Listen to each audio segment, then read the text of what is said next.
Depois, nós fomos para o estudo de resistores. O que o resistor faz? Ele oferece resistência à passagem de corrente. Então, quanto maior a resistência, menor é a corrente, né? Mais difícil é da corrente passar por ali. E a gente representa por esse matinho aqui.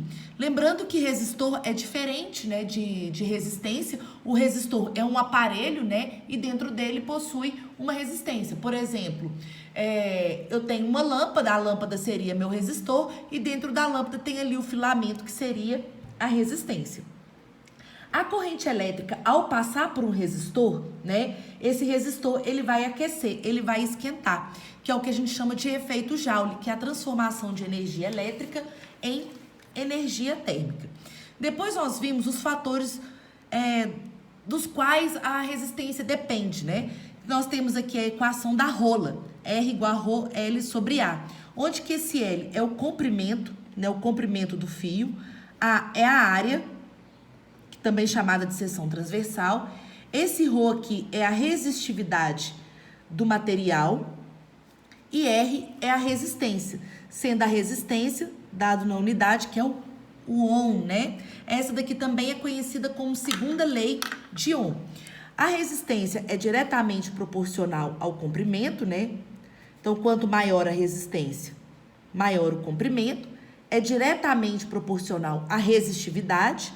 Então, quanto maior a resistividade, maior a resistência.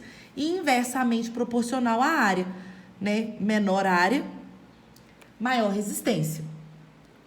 Nós sabemos que um resistor provoca queda de potencial no circuito, né?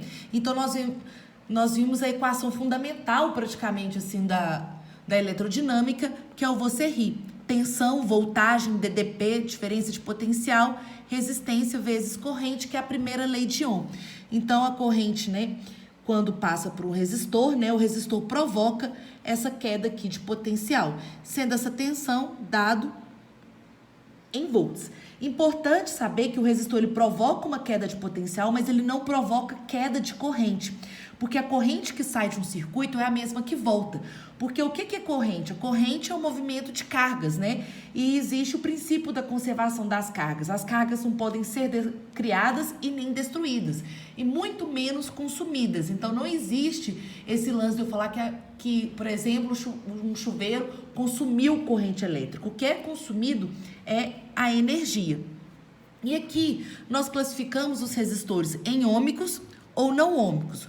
Um resistor ele é ômico quando a resistência ela é constante, ou seja, ela é o mesmo valor, né? E para resistores ômicos, o gráfico sempre será uma reta.